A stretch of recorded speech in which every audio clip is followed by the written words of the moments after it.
¿Y si cada colapso financiero de la historia no fuera un accidente, sino una repetición? ¿Y si el pánico que arruinó a tus abuelos en 1229 fuera el mismo demonio que visitó a los comerciantes holandeses de tulipanes 3 siglos antes? Se nos dice que el progreso es una línea recta, que aprendemos, que evolucionamos. Pero la historia del dinero cuenta una historia diferente.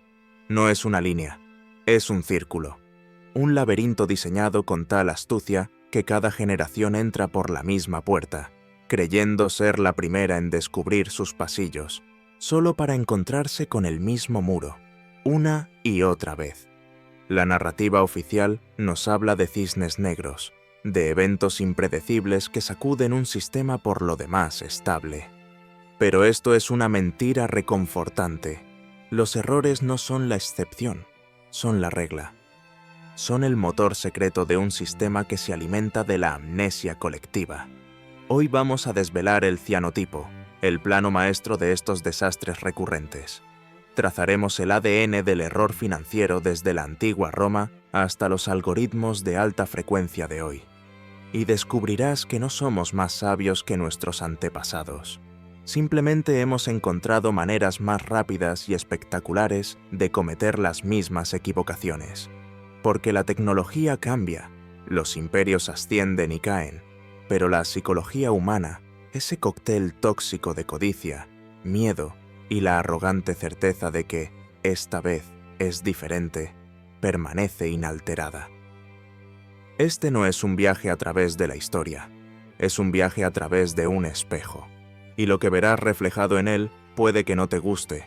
Prepárate, porque estamos a punto de demostrar que el error financiero más peligroso no es el que está por venir, sino el que ya hemos olvidado. La tesis central de nuestra investigación es alarmantemente simple.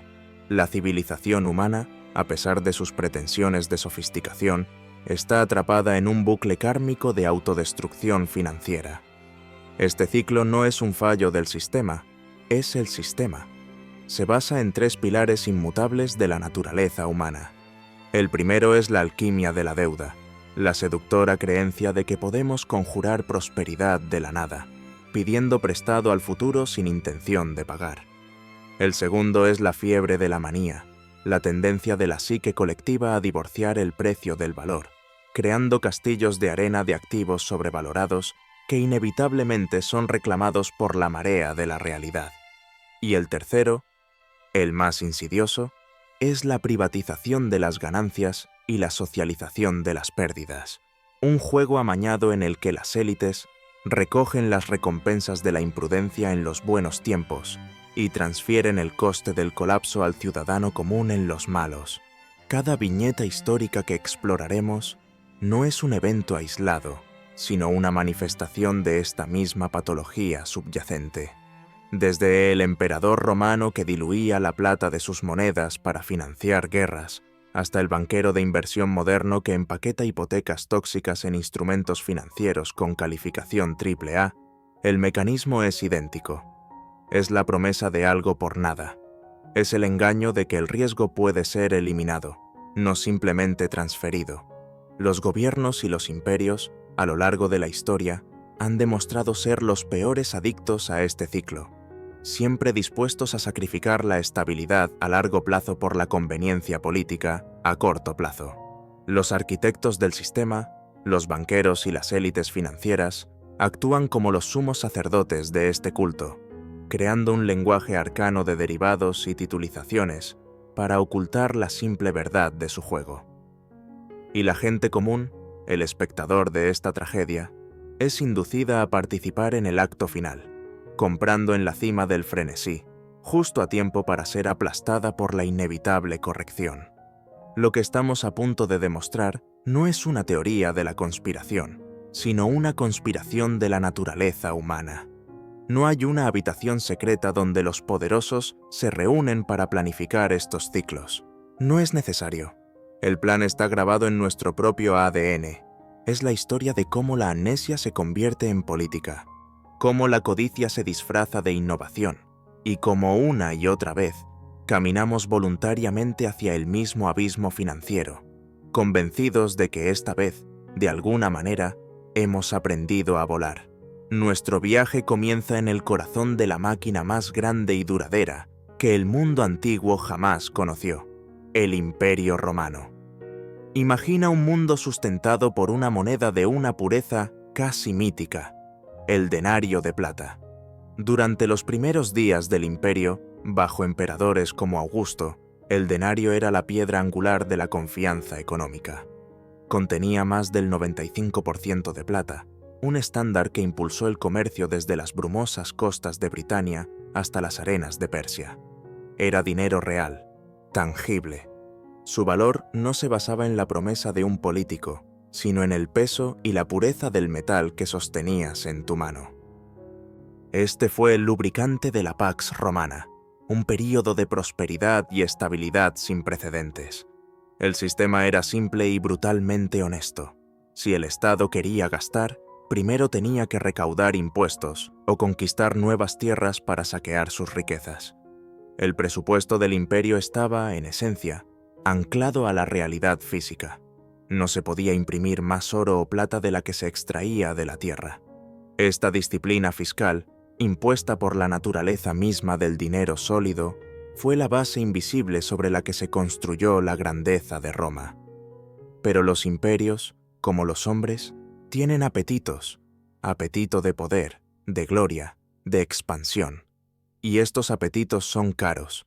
Las legiones no marchan con el estómago vacío, y las grandiosas obras públicas que inmortalizan el nombre de un emperador no se construyen con promesas. Se construyen con dinero. Y Sun, los vastos gastos del imperio, sus interminables guerras en las fronteras y el creciente coste de su burocracia, comenzaron a superar su capacidad para generar ingresos. El ancla de la realidad fiscal comenzó a sentirse menos como una salvaguarda y más como una cadena. Fue entonces cuando una idea peligrosa, una susurrante seducción, comenzó a tomar forma en las mentes de los gobernantes de Roma. Una idea que resonaría a través de los siglos, repetida en innumerables idiomas por innumerables gobiernos. ¿Y si el dinero no tuviera que ser tan honesto? ¿Y si se pudiera estirar un poco la realidad?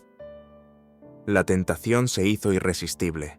El emperador Nerón, más conocido por su extravagancia y tiranía que por su prudencia fiscal, fue uno de los primeros en sucumbir. Alrededor del año 64 d.C., tomó una decisión que sellaría el destino económico de Roma a largo plazo. Dio la orden a sus cecas de reducir sutilmente la cantidad de plata en cada denario, mezclándola con metales más baratos como el cobre. Este proceso se conoce como debasement o envilecimiento de la moneda. Al principio, el cambio era casi imperceptible. El contenido de plata bajó del 95% a quizás el 90%. Para el ciudadano medio, la moneda se veía y se sentía igual. Pero para el Estado, fue un milagro. De repente, con la misma cantidad de plata, podían acuñar más monedas. Podían pagar a más soldados, construir más acueductos y organizar juegos más grandiosos, todo sin la dolorosa necesidad de aumentar los impuestos de forma visible. Era la forma original de la flexibilización cuantitativa, el nacimiento del dinero fiduciario por decreto imperial. Lo que Nerón inició se convirtió en una política estándar para sus sucesores. Cada emperador, enfrentado a sus propias crisis fiscales o ambiciones desmedidas, recurrió al mismo truco. Trajano, Marco Aurelio, Cómodo. Con cada reinado, el contenido de plata del denario disminuía. Para la época de Caracalla, a principios del siglo III, el denario era apenas un 50% de plata. Un siglo después, bajo el reinado de Galieno, era una moneda de cobre con un fino lavado de plata, una sombra fantasmal de su antiguo yo. Este fue un robo, pero un robo de una naturaleza insidiosa y brillante. No fue un acto de confiscación abierta, que habría provocado una revuelta. Fue un robo invisible, un impuesto silencioso que erosionaba el poder adquisitivo de cada ciudadano con cada nueva acuñación. La gente común, sin comprender la compleja metalurgia, solo notaba que sus monedas compraban cada vez menos en el mercado. Los precios de los bienes básicos, como el grano y el aceite, comenzaron a subir, no porque los bienes fueran más escasos, sino porque el dinero para comprarlos valía menos. La inflación había nacido, no como un fenómeno económico abstracto, sino como un arma de Estado. El envilecimiento de la moneda fue el cáncer que devoró al Imperio Romano desde dentro. Lo que comenzó como una solución fácil a problemas de presupuesto a corto plazo se transformó en una catástrofe económica y social a largo plazo. La confianza, el pilar de cualquier sistema económico, se evaporó. Los comerciantes y tenderos comenzaron a inspeccionar las monedas con sospecha, a pesarlas y a morderlas, tratando de adivinar su verdadero valor. El comercio, que antes fluía sin problemas a través del Mediterráneo, se atascó. ¿Por qué aceptarías una moneda romana en pago si no tenías idea de lo que valdría mañana? El comercio internacional comenzó a revertirse hacia el trueque, un sistema mucho más primitivo e ineficiente. Dentro del imperio, la inflación galopante aniquiló los ahorros de la clase media. Un legionario que se retiraba con una pensión que le habría garantizado una vejez cómoda, descubría que sus ahorros de toda la vida apenas podían comprarle pan para un año. Esta destrucción de la riqueza de la clase media y trabajadora creó una inmensa inestabilidad social. Los agricultores, incapaces de pagar los crecientes impuestos, que el Estado exigía cada vez más en especie, como grano, en lugar de en su propia moneda devaluada, abandonaron sus tierras. Esto condujo a la escasez de alimentos en las ciudades y a una mayor dependencia de los subsidios estatales, lo que a su vez ejercía más presión sobre las finanzas del imperio, creando un círculo vicioso de decadencia. La élite rica, por su parte, encontró formas de protegerse. Acumularon tierras, oro y otros activos tangibles, retirando su capital de la economía productiva y exacerbando la desigualdad. El tejido social de Roma se deshizo. El imperio se fracturó en una sociedad de muy ricos y muy pobres, sin la clase media estabilizadora que había sido su columna vertebral. La crisis económica condujo inevitablemente a la inestabilidad política. Con el tesoro vacío y la población descontenta, el poder se convirtió en un juego de supervivencia. Los emperadores eran asesinados y reemplazados a un ritmo alarmante, cada uno prometiendo restaurar el orden, pero cada uno recurriendo al mismo truco de devaluar aún más la moneda para pagar la lealtad de un ejército mercenario. Roma no cayó simplemente por las hordas bárbaras en sus puertas, se derrumbó desde adentro, ahogada por la deshonestidad de su propio dinero. Ahora, avancemos rápido 2 milenios. Los césares se han ido, los acueductos están en ruinas, pero la idea que plantaron ha florecido de maneras que ni Nerón podría haber imaginado. Miremos el mundo moderno. ¿Acaso la historia de la devaluación del denario no nos resulta extrañamente familiar?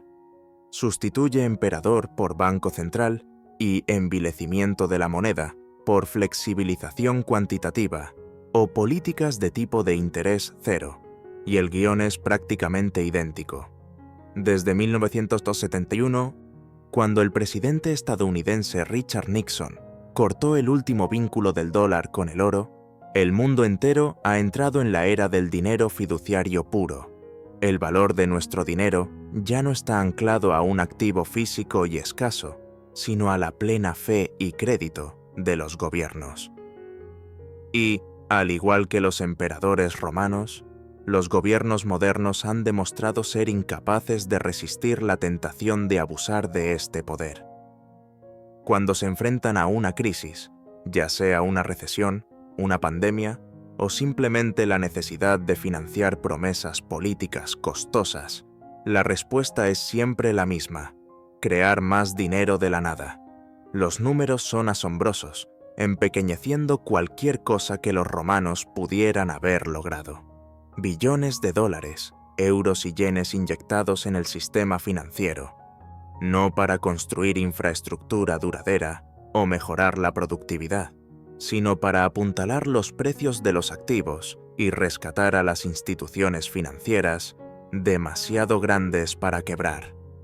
Este es el envilecimiento de la moneda a escala global y digital, y las consecuencias son las mismas. La inflación, ese impuesto silencioso, erosiona el poder adquisitivo de tu salario y tus ahorros. El coste de la vida, desde la vivienda hasta la alimentación, se dispara, mientras que los salarios luchan por mantener el ritmo. La clase media es vaciada, sus ahorros devaluados. La gente común que juega según las reglas, que trabaja duro y ahorra su dinero en el banco, es castigada. Mientras tanto, aquellos que están más cerca del grifo del dinero, la élite financiera y las grandes corporaciones, se benefician enormemente. Toman prestado a tipos de interés cercanos a cero y utilizan ese dinero barato para comprar activos reales, acciones, bienes raíces, arte. Esto infla burbujas de activos masivas, aumentando la brecha entre los que tienen y los que no tienen a niveles no vistos en un siglo. La lección de Roma resuena con una claridad aterradora. Un sistema monetario deshonesto conduce inevitablemente a una sociedad injusta y, en última instancia, inestable. La caída de Roma no fue un evento antiguo e irrelevante. Fue un ensayo general, y nosotros estamos viviendo el estreno. Ahora, transportémonos desde la decadencia de un imperio antiguo a la cúspide de una nueva potencia comercial. Estamos en los Países Bajos del siglo XVII, la nación más rica y financieramente innovadora del mundo.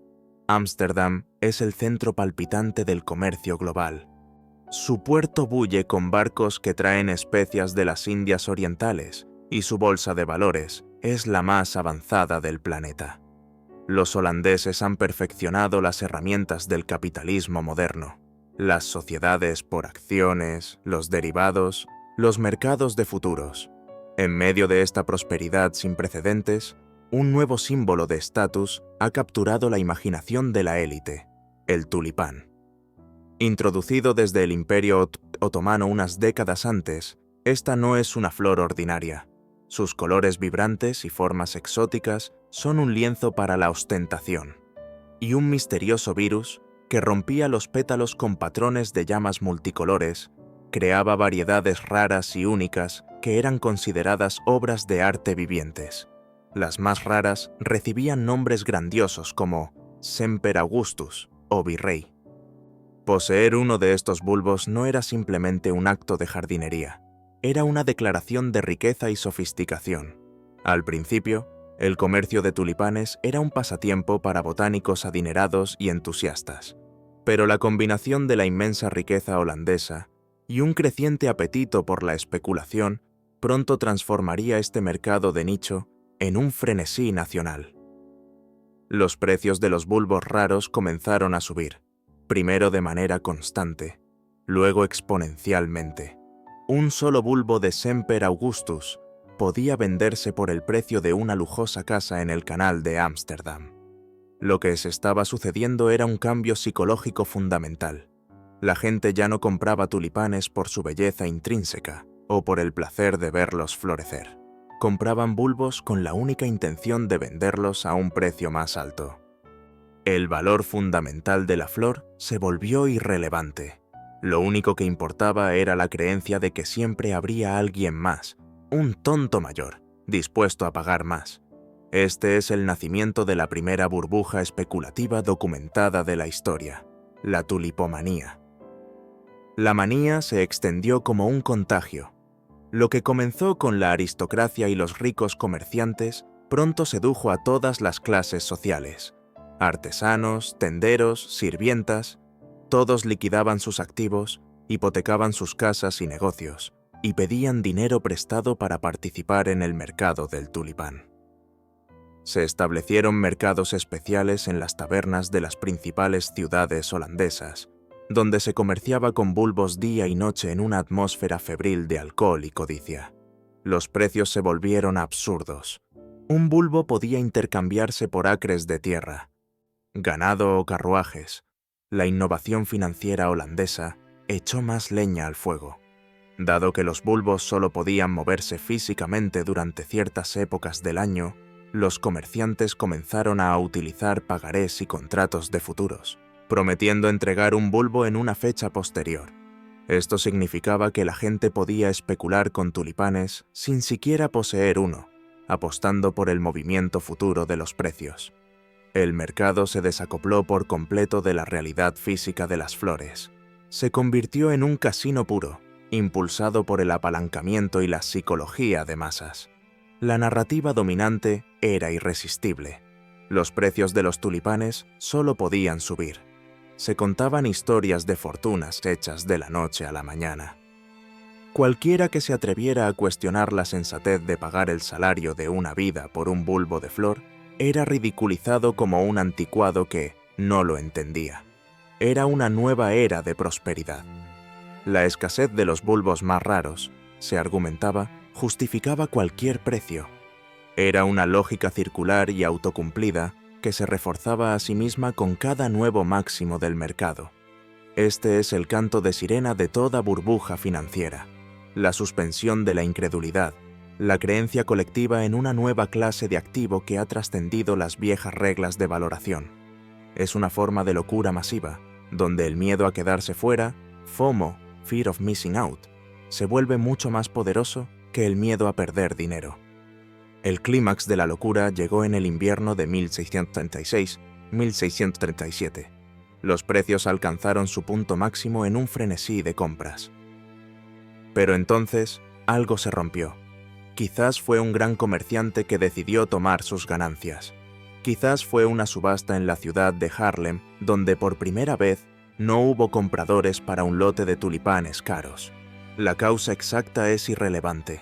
Lo que importa es que el hechizo se rompió. Una sola grieta en la fe colectiva fue suficiente para que todo el edificio se derrumbara. El pánico se apoderó del mercado con la misma velocidad con la que la codicia lo había inflado. De repente, todos querían vender, pero los compradores habían desaparecido. La gente se dio cuenta de que tenía en sus manos contratos de papel que prometían la entrega de un bulbo que ahora no valía casi nada. Los precios se desplomaron un 99% en cuestión de semanas. La caída fue catastrófica. Las fortunas que se habían construido sobre el papel se evaporaron en el aire.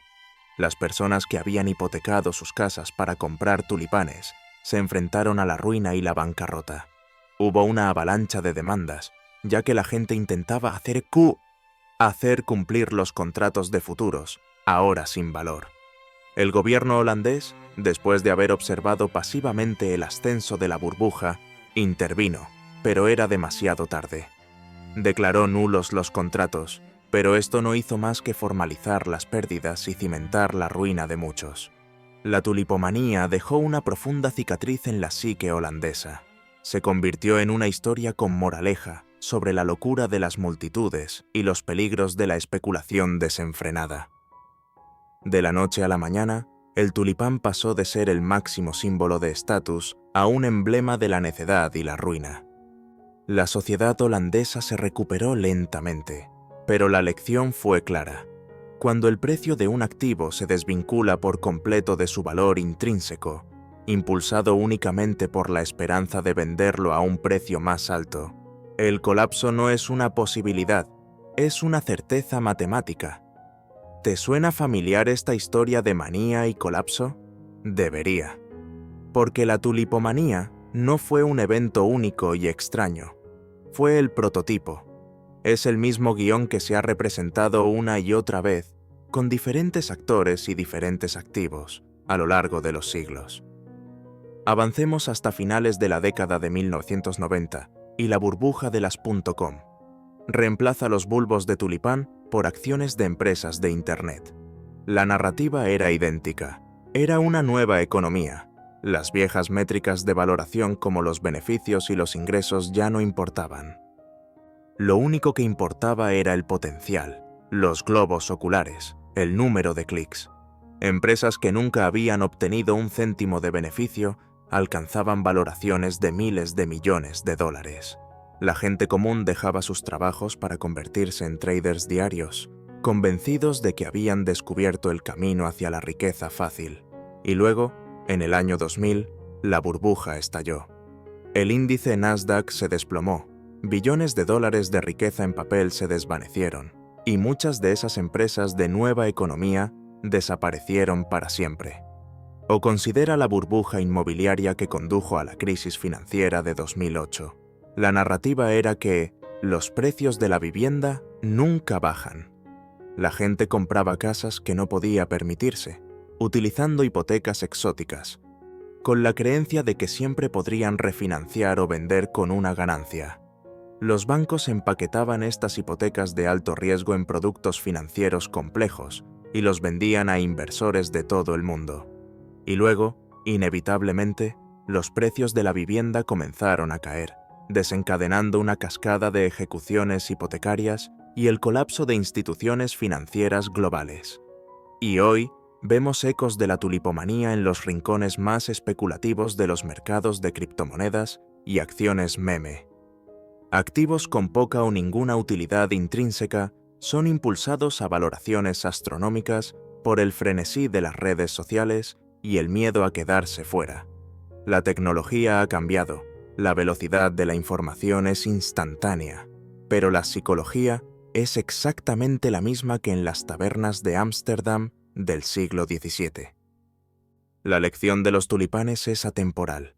La naturaleza humana anhela la riqueza sin esfuerzo, y cuando una narrativa lo suficientemente seductora se combina con un exceso de dinero barato, el resultado es siempre una burbuja especulativa. Siempre terminan de la misma manera, con la ruina de aquellos que confundieron el precio con el valor y creyeron, contra toda evidencia histórica, que esta vez sería diferente. Dejemos los campos de tulipanes de Holanda y crucemos el Canal de la Mancha hacia la Francia de principios del siglo XVIII.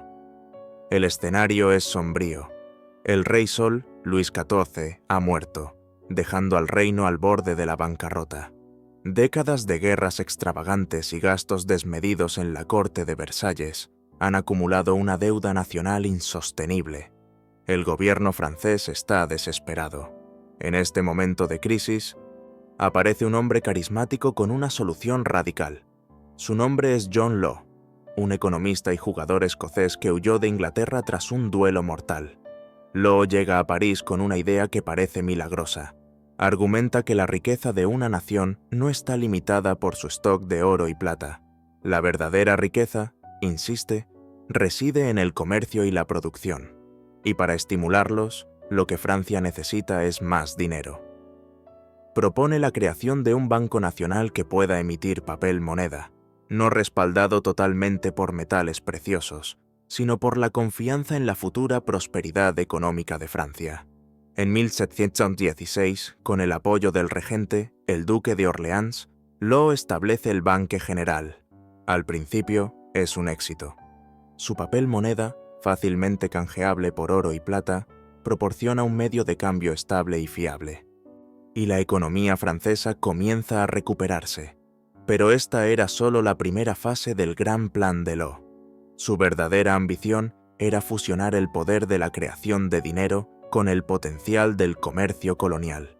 En 1717, establece la Compañía de Mississippi, más tarde rebautizada como la Compañía de las Indias, a la que se le concede un monopolio sobre el comercio con la vasta colonia francesa de Luisiana en América del Norte.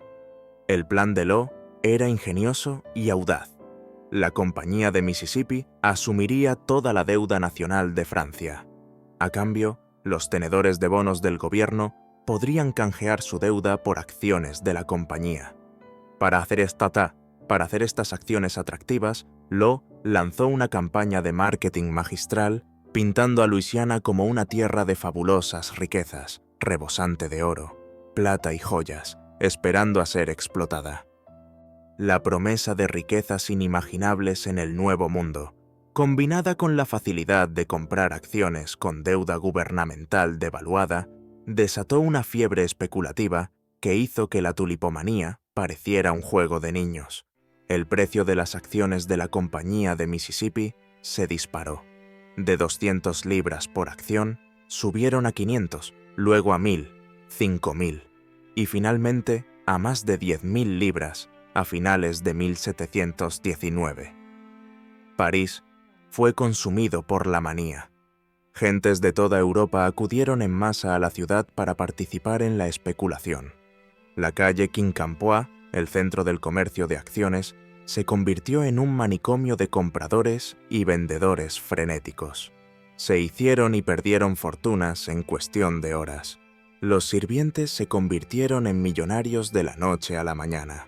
La palabra millonario fue, de hecho, acuñada durante esta época para describir a los nuevos ricos de la burbuja. John Law, el arquitecto de todo esto, se convirtió en el hombre más poderoso de Francia. Su banco se convirtió en el Banco Real, y a él mismo se le nombró Contralor General de Finanzas, dándole un control casi absoluto sobre la economía francesa. Para mantener la burbuja inflándose, Law fusionó su banco y su compañía comercial. Luego, comenzó a imprimir papel moneda en cantidades cada vez mayores para que la gente pudiera seguir comprando acciones a precios cada vez más altos.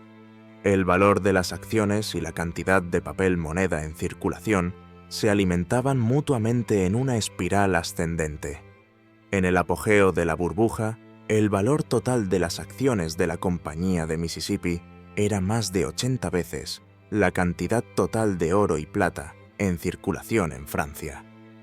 Era una estructura de confianza construida enteramente sobre sí misma, una alucinación colectiva de riqueza sin ningún fundamento en la realidad.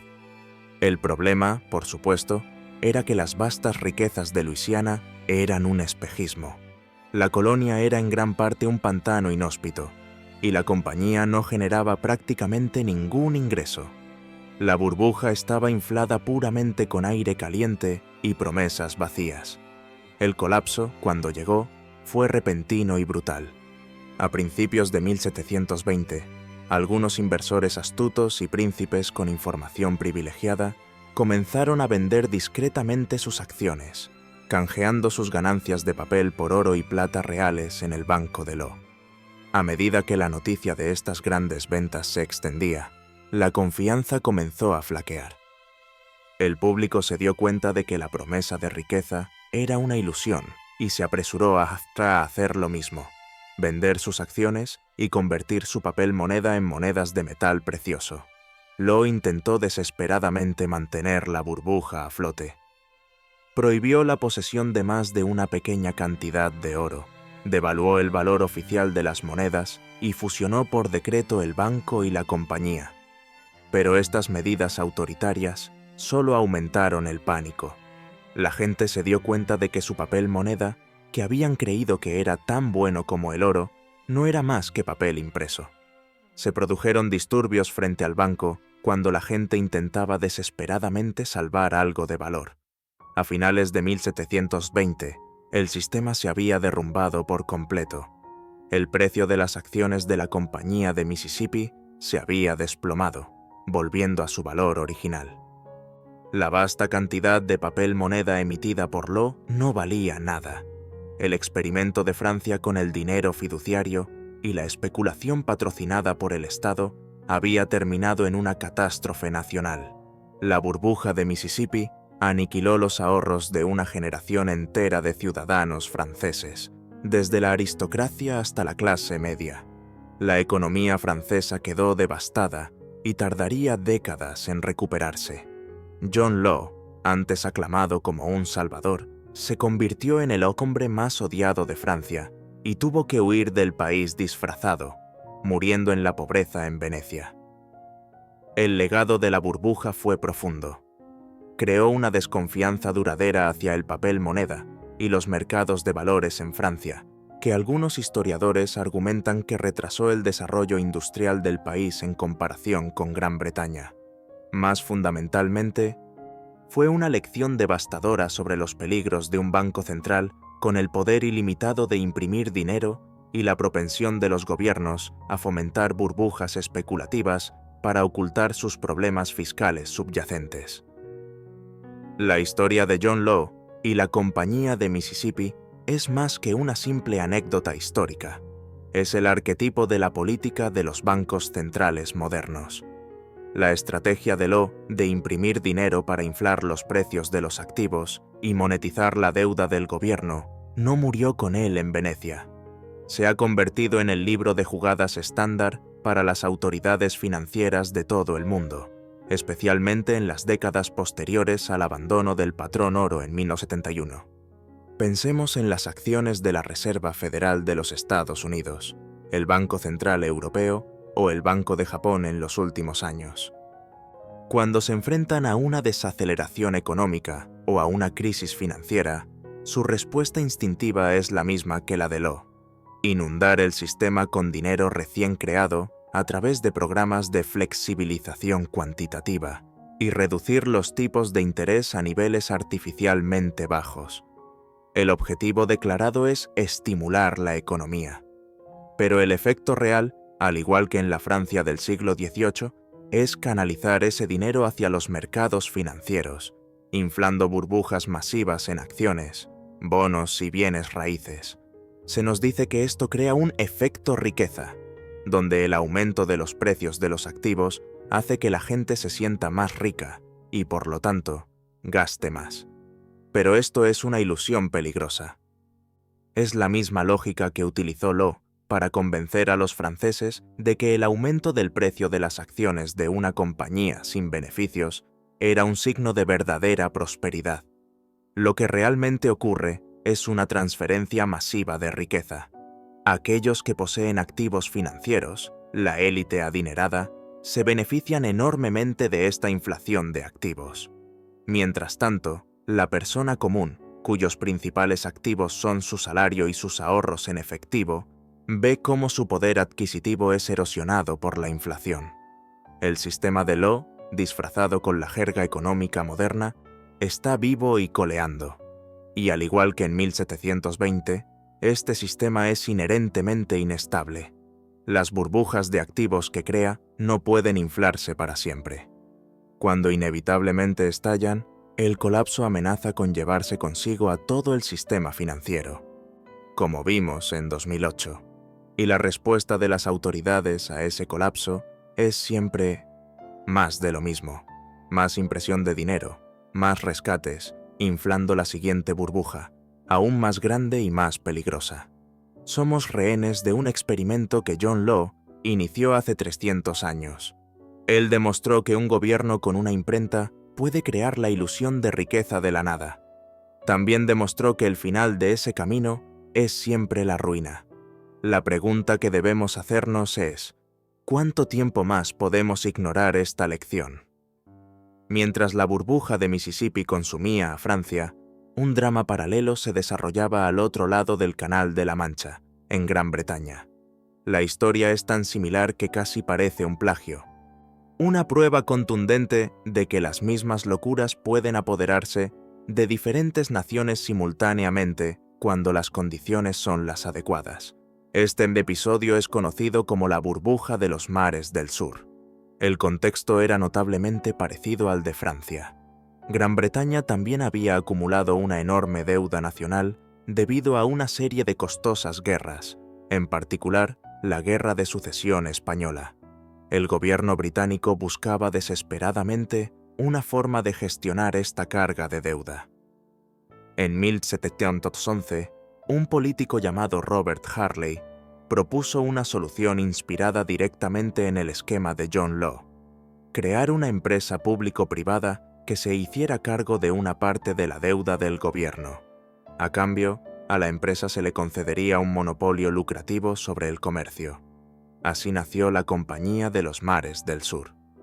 El monopolio otorgado a la compañía era sobre el comercio con las colonias de América del Sur, de ahí su nombre. Al igual que con la Compañía de Mississippi de Law, se tejieron historias fantásticas sobre las riquezas inimaginables que se obtendrían de estas tierras: oro, plata y un lucrativo comercio de esclavos. El plan funcionaba de la misma manera. Los tenedores de bonos del gobierno podían canjear sus títulos de deuda, que se negociaban con descuento, por acciones de la nueva y prometedora compañía. La idea era convertir una deuda gubernamental estancada en un activo financiero dinámico y especulativo. Durante sus primeros años, la compañía tuvo un éxito modesto, pero el verdadero frenesí comenzó en 1720, justo cuando la burbuja de Mississippi en Francia estaba alcanzando su punto álgido. Impulsada por la competencia con Francia y el éxito aparente del sistema Delors, la Compañía de los Mares del Sur propuso un plan mucho más ambicioso: asumir la totalidad de la deuda nacional británica. Para que este audaz plan funcionara, la compañía necesitaba que el precio de sus acciones subiera espectacularmente. Y para lograrlo, los directores de la compañía, en connivencia con miembros corruptos del gobierno, utilizaron todas las herramientas de manipulación y engaño a su disposición. Se difundieron rumores extravagantes sobre inminentes acuerdos comerciales con España y Perú que generarían beneficios astronómicos. Se pagaron sobornos a políticos clave para que apoyaran el plan en el Parlamento. Y, lo que es más importante, la compañía comenzó a prestar dinero a la gente para que pudieran comprar sus propias acciones. Esta fue una innovación perversa. La compañía estaba inflando activamente su propia burbuja, creando demanda de la nada. La táctica funcionó a la perfección. El público británico, viendo las fortunas que se hacían en Francia y temiendo quedarse atrás, se lanzó a la especulación. El precio de una acción de la Compañía de los Mares del Sur, que era de alrededor de 128 libras a principios de 1720, se disparó a más de 1000 libras en agosto. La manía se apoderó de Londres. Toda la nación, desde los lores más ricos hasta los comerciantes más humildes, estaba obsesionada con el mercado de valores. Incluso el gran científico Sir Isaac Newton fue víctima de la fiebre, invirtiendo y perdiendo una fortuna. Su famosa cita: «Puedo calcular el movimiento de los cuerpos celestes, pero no la locura de la gente», supuestamente se originó a raíz de esta experiencia. La burbuja de los mares del sur generó una ola de empresas fraudulentas, conocidas como burbujas. Emprendedores sin escrúpulos lanzaban compañías con propósitos absurdos o directamente inexistentes, como para una empresa de gran ventaja, pero nadie sabe cuál es. El público, ciego por la codicia, invertía en cualquier cosa. En un intento por proteger su propio monopolio de la especulación, la Compañía de los Mares del Sur persuadió al Parlamento para que aprobara la Ley de la Burbuja, que prohibía la creación de sociedades anónimas sin un estatuto real. Irónicamente, esta ley fue la que pinchó su propia burbuja. Al hacer que los inversores examinaran más de cerca la legitimidad de sus inversiones, la ley sembró las semillas de la duda y el pánico. El colapso de la burbuja de los mares del sur fue tan rápido y devastador como el de su homóloga francesa. A finales de agosto de 1720, el precio de las acciones comenzó a flaquear. Los iniciados, al igual que en París, comenzaron a vender. Cuando el público se dio cuenta de que las promesas de riquezas sudamericanas eran, en el mejor de los casos, exageradas y, en el peor, completamente ficticias, el pánico se desató. En septiembre, el precio de las acciones se había derrumbado, volviendo a su nivel original y aniquilando la riqueza de miles de inversores. La ira pública fue inmensa. Se descubrió un escándalo de corrupción masiva que implicaba a los directores de la compañía y a altos cargos del gobierno. El canciller del Exchequer fue encarcelado en la Torre de Londres. Los directores de la compañía vieron sus propiedades confiscadas para compensar a los inversores. La crisis provocó una profunda recesión económica y una desconfianza duradera en el sistema financiero.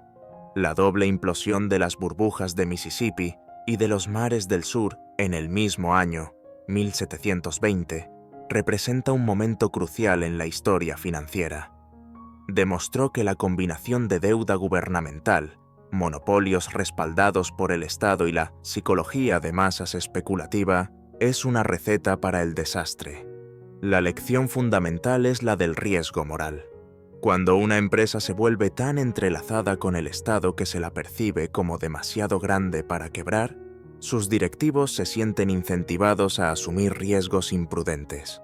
Saben que si sus apuestas resultan ganadoras, se embolsarán enormes beneficios. Si pierden, el Estado y, en última instancia, los contribuyentes, se verán obligados a intervenir para evitar un colapso sistémico.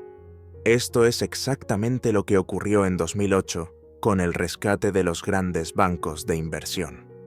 Las instituciones que habían cosechado beneficios récord vendiendo productos financieros tóxicos fueron rescatadas con dinero público cuando sus apuestas salieron mal.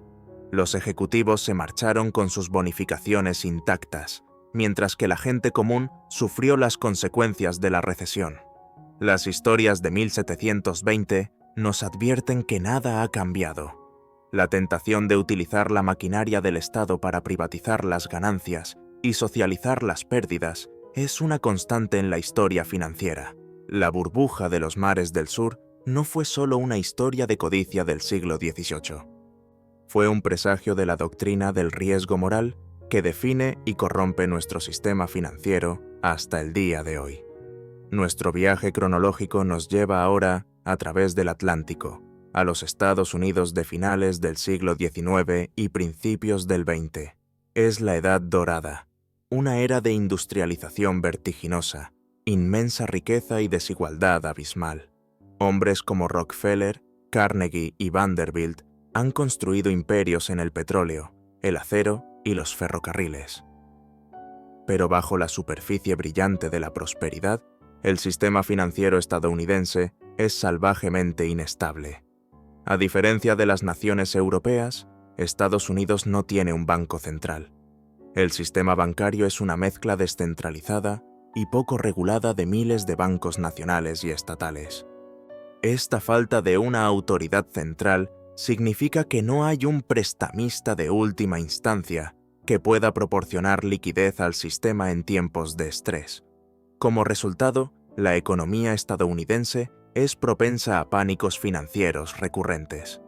En 1873, 1884, 1893 y 1901, el país fue sacudido por crisis bancarias que provocaron corridas en los bancos, quiebras y recesiones económicas. Cada pánico seguía un patrón familiar, un periodo de especulación alimentado por el crédito fácil, seguido de un evento desencadenante que rompía la confianza, lo que llevaba a los depositantes a retirar su dinero en masa de los bancos, provocando una contracción del crédito que paralizaba la economía. El sistema era como un polvorín, esperando la chispa adecuada para explotar. Esa chispa llegó en octubre de 1907. El catalizador fue un intento fallido de acaparar el mercado de acciones de la United Copper Company, orquestado por un especulador llamado F. Augustus Heinze. Cuando el plan fracasó estrepitosamente, el banco de Heinze, el Knickerbocker Trust Company, uno de los más grandes de Nueva York, se enfrentó a una corrida masiva de depositantes. El pánico se extendió como un incendio forestal por todo el sistema financiero de Nueva York. La confianza se evaporó. Los bancos y las sociedades fiduciarias, temiendo por su propia supervivencia, comenzaron a acaparar efectivo y a dejar de prestarse unos a otros. El mercado de valores se desplomó. El crédito, la sangre vital de la economía, se congeló. Nueva York, y con ella toda la nación, se asomaba al abismo de un colapso financiero total. En ausencia de un banco central, la tarea de salvar el sistema financiero recayó en un solo hombre, John Pierpont Morgan, el banquero más poderoso y formidable de Estados Unidos. J.P. Morgan no era un funcionario del gobierno, era un ciudadano privado, pero su poder e influencia superaban a los de muchos presidentes. Desde su biblioteca en la avenida Madison, Morgan convocó a los presidentes de los principales bancos y sociedades fiduciarias de Nueva York. En una serie de reuniones nocturnas, a puerta cerrada, Morgan, con su imponente presencia y su voluntad de hierro, obligó a los banqueros a cooperar. Actuó como un banco central de facto. Organizó un consorcio de bancos para reunir fondos y proporcionar liquidez a las instituciones solventes pero ilíquidas, distinguiendo entre los bancos que merecían ser salvados y los que debían dejarse quebrar. comprometiendo enormes sumas de su propio capital y el de sus socios, apuntaló el mercado de valores, rescató a sociedades fiduciarias al borde del colapso e incluso evitó la quiebra de la propia ciudad de Nueva York. En un momento dramático, encerró a los banqueros en su biblioteca hasta que accedieron a aportar los fondos necesarios para evitar el colapso, una hazaña que el Tesoro de los Estados Unidos no había podido lograr. El pánico de 1907 fue finalmente contenido gracias a la intervención decisiva de J.P. Morgan. Fue aclamado como un héroe, el salvador del sistema financiero estadounidense. Pero el episodio dejó una profunda inquietud en la psique nacional. El hecho de que la salud de toda la economía estadounidense dependiera de la voluntad y los recursos de un solo banquero privado era alarmante para muchos. Reveló la inherente fragilidad de un sistema financiero sin un respaldo público. ¿Qué pasaría si la próxima crisis ocurriera cuando no hubiera un JP Morgan para intervenir? ¿O si el próximo Morgan decidiera que no le interesaba salvar el sistema? El pánico catalizó un cambio fundamental en el pensamiento estadounidense sobre la banca y el papel del gobierno. La crisis convenció a una parte influyente de la élite política y financiera de que Estados Unidos necesitaba una institución permanente que pudiera desempeñar los servicios que Morgan había prestado de forma ad hoc, un banco central. La secuela del pánico de 1907 fue tan importante como el pánico mismo. Condujo directamente a la creación del sistema de la Reserva Federal. En 1910, un grupo de los principales banqueros del país y políticos de alto rango, liderados por el senador Nelson Aldrich, suegro de John D. Rockefeller Jr., se reunieron en secreto en una isla privada frente a la costa de Georgia, llamada Jekyll Island.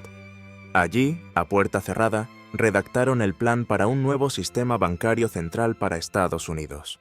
Este plan, después de algunas modificaciones para hacerlo políticamente aceptable, se convirtió en la Ley de la Reserva Federal, que fue firmada por el presidente Woodrow Wilson en 1913. La narrativa pública detrás de la creación de la Fed era que proporcionaría una moneda elástica y actuaría como un prestamista de última instancia para prevenir futuros pánicos bancarios y estabilizar la economía. Se presentó como una reforma progresista, una forma de arrebatar el poder a los banqueros de Wall Street como J.P. Morgan y ponerlo en manos de una agencia pública imparcial. Sin embargo, una lectura más cínica y podría argumentarse más precisa es que la creación de la Fed fue la culminación de los esfuerzos de los propios banqueros por socializar sus riesgos. Los banqueros más poderosos se dieron cuenta de que el antiguo sistema de pánicos y rescates privados era demasiado arriesgado e impredecible. Un banco central, controlado en gran medida por los propios bancos privados a través de una estructura cuasi pública, podría proporcionar un respaldo permanente. Sería una fuente de liquidez garantizada en tiempos de crisis, un seguro financiado por el público para un sistema bancario privado. En esencia, la Fed fue diseñada para ser un JP Morgan permanente, institucionalizando el principio del rescate. Fue un golpe maestro de la élite financiera, crear una institución que parecía controlar a los bancos, pero que en realidad servía para protegerlos de las consecuencias de su propia imprudencia, transfiriendo el riesgo final al contribuyente. Esta decisión de centralizar el poder financiero y crear un prestamista de última instancia sentó las bases para todos los ciclos de auge y caída que vendrían después. Al eliminar el riesgo de un colapso total, la Fed incentivó a los bancos a asumir mayores riesgos, sabiendo que había una red de seguridad. El problema de los pánicos bancarios fue resuelto, pero fue reemplazado por un problema mucho mayor y más sistémico: el riesgo moral. La creación de la Reserva Federal no puso fin a la inestabilidad financiera, simplemente la amplificó a una escala mucho mayor, preparando el escenario para la madre de todas las crisis, la Gran Depresión. Con la recién creada Reserva Federal actuando como garante del sistema, Estados Unidos entró en la década de 1920 Los felices años 20. Fue una década de cambios culturales sísmicos y una aparente prosperidad económica sin fin. La producción industrial se disparó, impulsada por nuevas tecnologías como el automóvil y la radio. El mercado de valores, antes dominio de los ricos, se convirtió en una obsesión nacional. Las historias de secretarias y limpiabotas que se hacían ricos de la noche a la mañana comprando acciones alimentaban la creencia de que todos podían participar en la fiesta. Se arraigó una nueva mentalidad, la de la prosperidad permanente. Se creía que la ciencia económica, guiada por la sabia mano de la Reserva Federal, había domesticado finalmente el ciclo económico. Las recesiones eran cosa del pasado. El mercado de valores, se decía, había alcanzado una meseta permanentemente alta. Sin embargo, bajo la superficie de este optimismo exuberante, se estaban acumulando los mismos desequilibrios que habían precedido a todas las crisis anteriores, pero a una escala sin precedentes. La Reserva Federal, en lugar de actuar como un chaperón prudente en la fiesta, estaba sirviendo el ponche. Mantuvo los tipos de interés bajos durante gran parte de la década, inundando la economía con crédito fácil. Este crédito barato no se destinó principalmente a la inversión productiva, sino que alimentó una orgía de especulación financiera. La innovación financiera clave de la época fue el crédito de margen. Los inversores comunes ahora podían comprar acciones pidiendo prestado hasta el 90% del precio de compra a sus corredores de bolsa. Esto creó un apalancamiento masivo en el sistema. Por cada $1 de capital real, había $9 de deuda.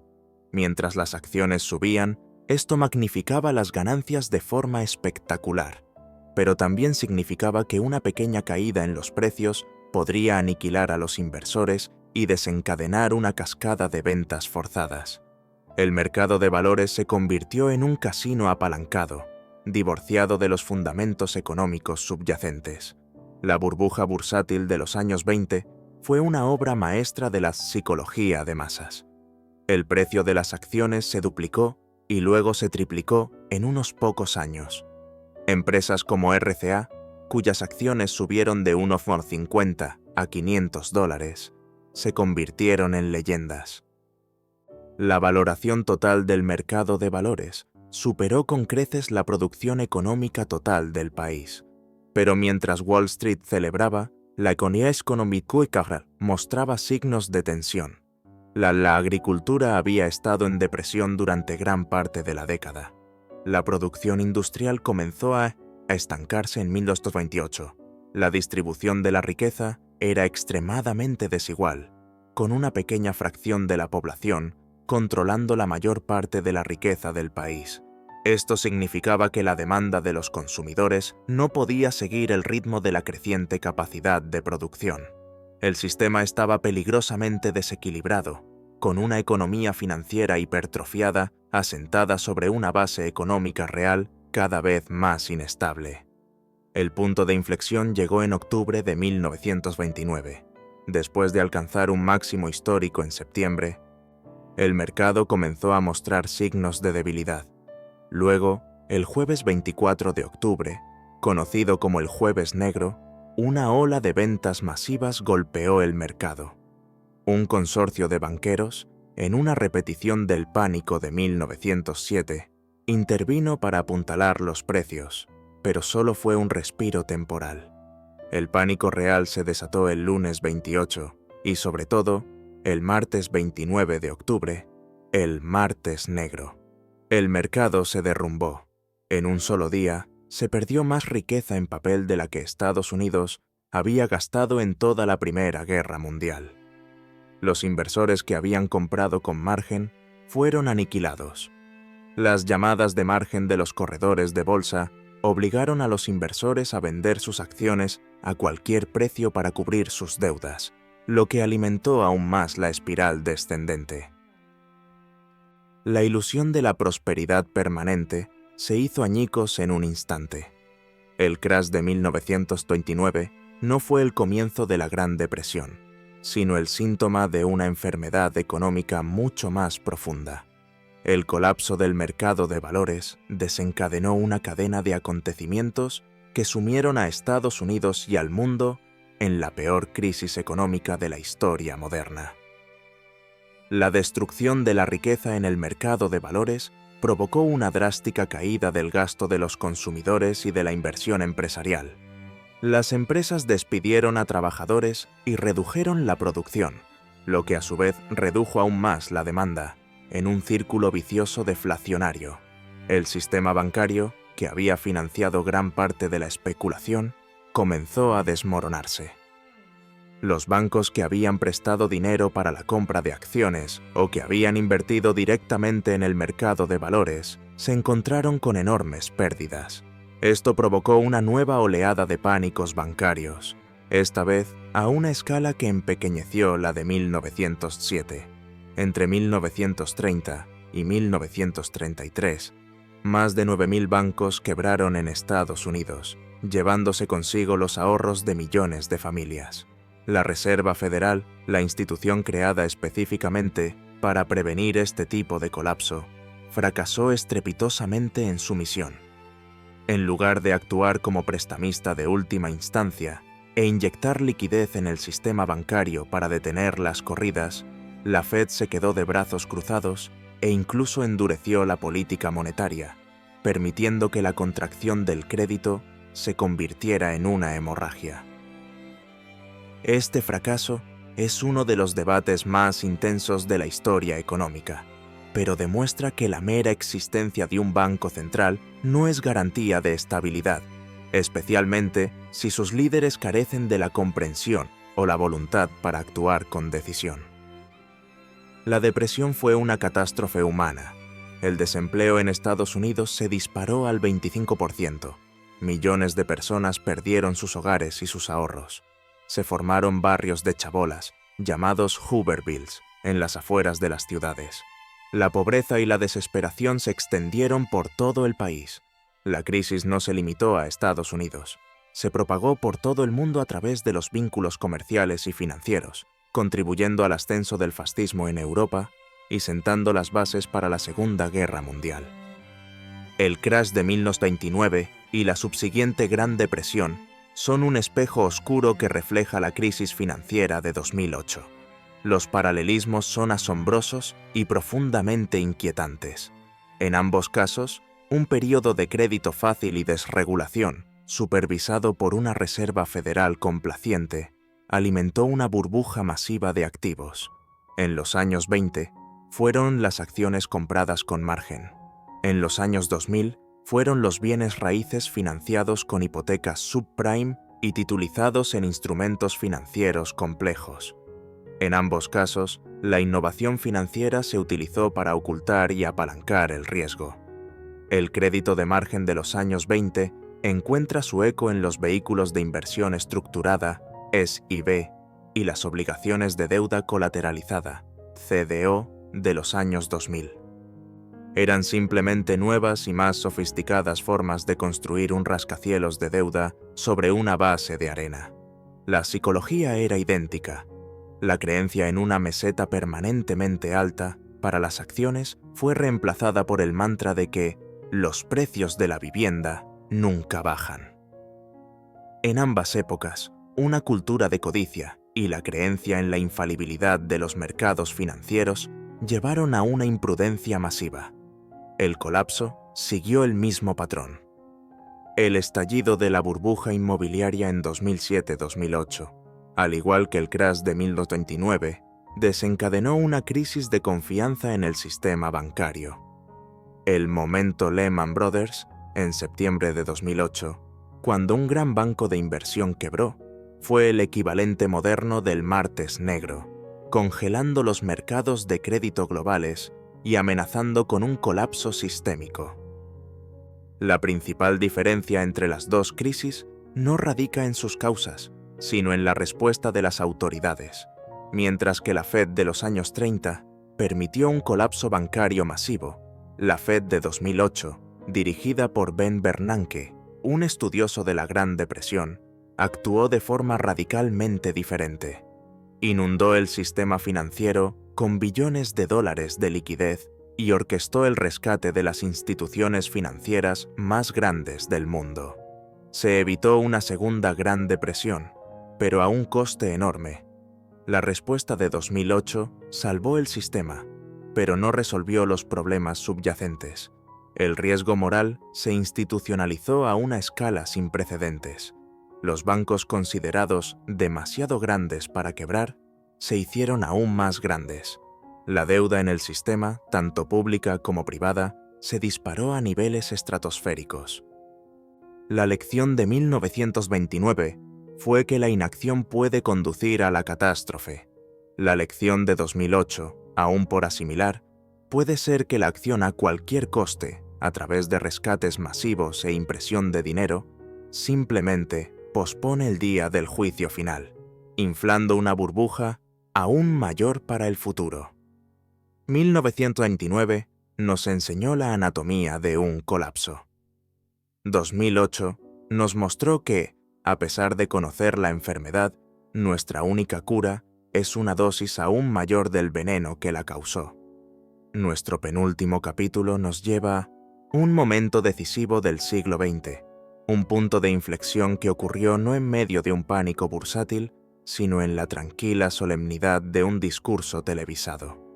El 15 de agosto de 1971, el presidente estadounidense Richard Nixon se dirigió a la nación y al mundo y, con unas pocas frases, cambió la naturaleza misma del dinero a escala global. Para entender la magnitud de este evento, debemos retroceder a 1944. Hacia el final de la Segunda Guerra Mundial, los líderes de las potencias aliadas se reunieron en Bretton Woods, New Hampshire, para diseñar un nuevo sistema monetario internacional que evitara el caos económico que había contribuido a 2 guerras mundiales. El sistema de Bretton Woods que crearon estaba anclado en el dólar estadounidense, y el dólar, a su vez, estaba anclado en el oro. Estados Unidos, que en ese momento poseía la mayor parte de las reservas de oro del mundo, se comprometió a canjear dólares por oro a un tipo fijo de $35 por onza para los bancos centrales extranjeros. Las demás monedas principales se fijaron al dólar. Este sistema creó un marco de estabilidad para el comercio y las finanzas internacionales durante más de 25 años. Proporcionó una disciplina al sistema monetario. Aunque los ciudadanos privados no podían canjear sus dólares por oro, la convertibilidad para los bancos centrales extranjeros imponía un límite a la cantidad de dólares que Estados Unidos podía crear. Si imprimían demasiados dólares, otros países perderían la confianza y empezarían a canjear sus dólares por oro, agotando las reservas de Fort Knox. El dólar era, en esencia, un cheque canjeable por una cantidad fija de oro. El sistema funcionó bien durante un tiempo, pero en la década de 1960 empezó a mostrar graves tensiones. Estados Unidos, al igual que el Imperio Romano y la Francia prerrevolucionaria, estaba gastando más de lo que ingresaba. Los enormes costes de la guerra de Vietnam y los programas sociales de la Gran Sociedad se financiaron, en gran parte, con la impresión de dinero. El número de dólares en circulación en el mundo comenzó a superar con creces el valor de las reservas de oro de Estados Unidos. Otros países, en particular Francia bajo Charles de Gaulle, se dieron cuenta de este desequilibrio. Comprendieron que Estados Unidos estaba abusando de su posición como emisor de la moneda de reserva mundial, exportando su inflación al resto del mundo. Comenzaron a ejercer su derecho bajo el acuerdo de Bretton Woods, presentando sus dólares al Tesoro de Estados Unidos y pidiendo oro a cambio. Las reservas de oro de Estados Unidos comenzaron a disminuir peligrosamente. En el verano de 1971, la situación llegó a un punto crítico. Varios países europeos, liderados por Gran Bretaña, indicaron su intención de canjear miles de millones de dólares por oro. Estados Unidos se enfrentaba a una corrida en sus reservas de oro, una que no podía satisfacer. Nixon se encontraba en una encrucijada. Podía someter a la economía estadounidense a una dolorosa austeridad para restaurar la confianza en el dólar, o podía romper la promesa que había sustentado el sistema monetario mundial durante un cuarto de siglo. Eligió la segunda opción. En su discurso del 15 de agosto, Nixon anunció que estaba cerrando temporalmente la ventanilla del oro. Declaró que Estados Unidos ya no canjearía dólares por oro para los bancos centrales extranjeros, aunque se presentó como una medida temporal para combatir a los especuladores internacionales. En realidad fue un impago soberano por otros medios. Estados Unidos estaba renegando de su obligación de respaldar su moneda con oro. El shock de Nixon, como se le conoció, destruyó el sistema de Bretton Woods de la noche a la mañana. El dólar, y por extensión todas las principales monedas del mundo, ya no estaban anclados a nada tangible.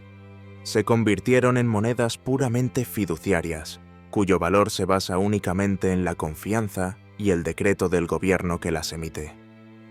El mundo, sin apenas darse cuenta, había entrado en un nuevo y audaz experimento monetario, uno sin precedentes en la historia humana.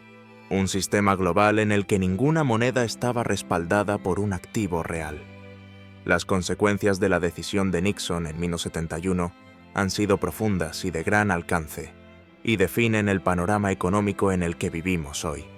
El fin de la disciplina del oro desató las manos de los gobiernos y los bancos centrales de todo el mundo, permitiéndoles crear dinero y crédito en cantidades antes inimaginables. Lo que siguió fue una explosión de deuda a escala global. Sin el ancla del oro, ya no había un freno natural al gasto deficitario de los gobiernos, ni a la expansión del crédito por parte de los bancos.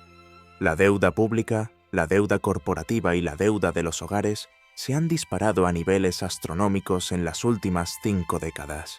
El sistema financiero mundial se ha transformado en una pirámide invertida de deuda, construida sobre una base de dinero fiduciario cada vez menor. El fin de Bretton Woods también inauguró una era de mayor inestabilidad financiera. Los tipos de cambio fijos fueron reemplazados por un sistema de tipos de cambio flotantes, lo que llevó a una mayor volatilidad en los mercados de divisas. Más importante aún, la capacidad ilimitada de crear crédito ha alimentado una sucesión de burbujas de activos cada vez más grandes y peligrosas. La burbuja del mercado de valores de los años 80, la burbuja inmobiliaria y bursátil japonesa, la crisis asiática de 1997, la burbuja de las .com de 2000 y la burbuja inmobiliaria global de 2008 pueden ser rastreadas, en última instancia, hasta el sistema de dinero inelástico y sin respaldo que nació en 1971. Cada burbuja fue inflada con crédito barato, y cada estallido fue resuelto con una inyección aún mayor de crédito y liquidez, sentando las bases para la siguiente crisis. El shock de Nixon representa el error financiero arquetípico cometido por los gobiernos a lo largo de la historia, la tentación de sacrificar la solidez a largo plazo por la conveniencia a corto plazo. Al igual que el emperador romano que envilecía sus monedas para financiar sus guerras, Nixon eligió el camino fácil para escapar de un aprieto, con consecuencias que se extenderían mucho más allá de su presidencia. El sistema que él inauguró, un sistema de deuda perpetua y burbujas recurrentes, es inherentemente insostenible. Es el acto final en una tragedia que comenzó con la devaluación del denario, un sistema global construido no sobre el valor, sino sobre la ilusión. Y así, llegamos a nuestra era. Al amanecer del siglo XXI. El escenario final donde todos los errores del pasado convergen en una única y espectacular crisis. La crisis financiera global de 2008 no fue un accidente, no fue un cisne negro, fue la culminación lógica e inevitable de todos los errores que hemos explorado. El envilecimiento de la moneda de Roma, la manía especulativa de la tulipomanía, la fusión de la deuda pública y la especulación privada de la Compañía de los Mares del Sur y la burbuja de los mares del sur, el riesgo moral institucionalizado por la creación de la Reserva Federal, y la arquitectura de dinero fiduciario sin ancla inaugurada por el shock de Nixon. Todos estos hilos se tejieron juntos para crear la tormenta perfecta. La semilla de la crisis se plantó en la respuesta a la crisis anterior, el estallido de la burbuja de las .com en el año 2000. Para combatir la recesión que siguió, la Reserva Federal, bajo Alan Greenspan, recortó los tipos de interés a mínimos históricos. Este dinero ultrabarato necesitaba encontrar un hogar, y lo encontró en el mercado inmobiliario de Estados Unidos. Se desató una burbuja inmobiliaria de proporciones épicas, impulsada por la creencia de que los precios de la vivienda siempre suben. Pero esta burbuja fue diferente. Fue amplificada y globalizada por una serie de innovaciones financieras que permitieron que el riesgo se empaquetara, se ocultara y se vendiera a los 4 rincones del mundo. Los bancos originaban hipotecas de alto riesgo, conocidas como subprime, a prestatarios con poca capacidad de pago. Luego, en lugar de mantener estas hipotecas arriesgadas en sus propios libros, las vendían a bancos de inversión de Wall Street. Estos bancos de inversión agrupaban miles de estas hipotecas en instrumentos complejos llamados obligaciones de deuda colateralizada, CDOs. Luego sobornaban a las agencias de calificación de riesgo para que dieran a estas colecciones de basura tóxica la máxima calificación de seguridad, AAA. Finalmente, vendían estos CDOs supuestamente seguros a inversores de todo el mundo, fondos de pensiones, gobiernos municipales, bancos europeos y asiáticos. Fue un juego de sillas musicales global. Mientras la música del aumento de los precios de la vivienda sonaba, todo el mundo ganaba dinero. Pero cuando la música se detuvo, se reveló que el sistema estaba podrido hasta la médula. El colapso comenzó en 2007, cuando los precios de la vivienda en Estados Unidos empezaron a caer. Los prestatarios de las hipotecas subprime, incapaces de refinanciar, comenzaron a incumplir en masa. Los CDOs, que se suponía que eran tan seguros como los bonos del Tesoro de Estados Unidos, resultaron no valer nada. Las instituciones financieras de todo el mundo se dieron cuenta de repente de que tenían billones de dólares de estos activos tóxicos en sus balances. La confianza se evaporó. Los bancos dejaron de prestarse unos a otros. El sistema financiero mundial se paralizó. El momento decisivo llegó el 15 de septiembre de 2008, cuando Lehman Brothers, un venerable banco de inversión de Wall Street, se declaró en quiebra. El pánico se volvió global. El mundo se asomó al abismo de un colapso financiero total, una segunda Gran Depresión. La respuesta de los gobiernos y los bancos centrales no tuvo precedentes. En una repetición a escala global de la intervención de JP Morgan en 1907, las autoridades intervinieron para rescatar al sistema financiero. La Reserva Federal y otros bancos centrales inyectaron billones de dólares de liquidez de emergencia en el sistema. Los gobiernos nacionalizaron bancos, garantizaron deudas y lanzaron paquetes de estímulo masivos. Se rescató a las mismas instituciones que habían causado la crisis, bajo el principio de que eran demasiado grandes para quebrar. El sistema fue salvado. Se evitó un colapso total, pero la crisis de 2008 y su respuesta revelaron la verdad última de nuestro sistema financiero. Demostró que todas las lecciones de la historia habían sido ignoradas. Se reveló la podredumbre del riesgo moral, donde las ganancias son privadas y las pérdidas son públicas. Expuso la fragilidad de un sistema construido sobre una deuda excesiva y un dinero sin valor intrínseco.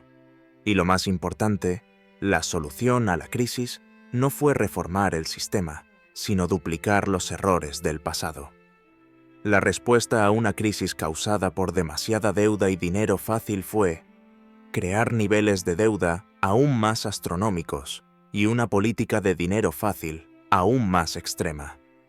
Los bancos centrales del mundo llevaron los tipos de interés a cero e inventaron la flexibilización cuantitativa, comprando billones de dólares de bonos del gobierno y activos hipotecarios para inflar una nueva burbuja de todo.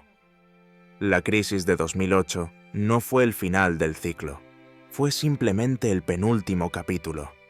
Al rescatar el viejo sistema en lugar de permitir que se purgara, las autoridades simplemente prepararon el escenario para la próxima crisis, una que, por necesidad matemática, deberá ser aún mayor que la anterior. Hemos viajado a través de 2 milenios de historia financiera, desde la acuñación de monedas en la antigua Roma hasta el trading algorítmico en la moderna Wall Street, y en cada parada de nuestro viaje hemos encontrado el mismo fantasma, el mismo patrón, la misma tragedia humana representada con diferentes trajes. ¿Cuál es la lección final? ¿Cuál es el hilo dorado que une la devaluación del denario, la manía de los tulipanes, las burbujas de los mares del sur, el pánico de 1907, la Gran Depresión, el fin del patrón oro y la crisis de 2008? La lección es esta: no hemos aprendido nada. La historia no se repite, pero rima, como se suele decir, y la rima de la historia financiera es un poema épico sobre la arrogancia humana. Es la historia de cómo cada generación se convence a sí misma de que es más inteligente, más sofisticada y más avanzada que la anterior, solo para caer en las mismas trampas psicológicas que sus antepasados. La tecnología cambia, pero la naturaleza humana es una constante. La codicia, el miedo, la euforia del rebaño y la negación obstinada de la realidad son las fuerzas inmutables que impulsan estos ciclos. Creemos que hemos domesticado el riesgo con modelos matemáticos complejos y derivados financieros, pero solo hemos encontrado formas más eficientes de ocultarlo y apalancarlo, asegurando que cuando el sistema se rompa, lo haga de una manera más espectacular y sistémica. El sistema financiero moderno no es un motor de prosperidad estable, sino una máquina de inestabilidad.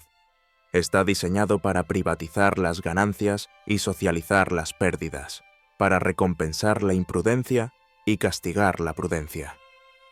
Es un sistema en el que los bancos centrales, con su poder ilimitado para crear dinero, actúan como los facilitadores en jefe de un ciclo interminable de burbujas y rescates. Hemos construido una civilización global sobre una base de deuda perpetua y promesas rotas. Un castillo de naipes que se tambalea al borde del colapso bajo el peso de sus propias contradicciones. La pregunta ya no es si habrá otra crisis. La pregunta es cuándo y cuán severa será.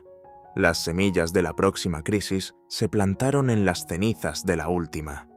Los niveles sin precedentes de deuda global, las burbujas de activos en casi todas las clases y la fe ciega en que los bancos centrales siempre pueden salvar el día, han creado el conjunto de condiciones iniciales más peligroso de la historia. Nos encontramos en la calma antes de la tormenta, en la inquietante tranquilidad que precede al terremoto. No podemos predecir el catalizador exacto, pero podemos reconocer la fragilidad del sistema. La lección de la historia no es una de desesperación, sino de conciencia. No podemos cambiar la naturaleza humana, pero podemos entenderla. No podemos predecir el futuro, pero podemos aprender del pasado. La verdadera sabiduría financiera no consiste en encontrar la próxima burbuja en la que montar, sino en comprender la naturaleza de las burbujas mismas. Consiste en reconocer que la riqueza real no se imprime de la nada. Se construye lentamente a través del trabajo duro, el ahorro y la inversión productiva. Consiste en buscar valor donde otros solo ven precio. Y, sobre todo, consiste en tener la humildad de saber que las 4 palabras más peligrosas en el mundo financiero siguen siendo y siempre serán: esta vez es diferente. La historia nos ha dado una hoja de ruta, una advertencia. La pregunta es si por una vez elegiremos escuchar. Manténganse alerta, cuestionen todo y prepárense.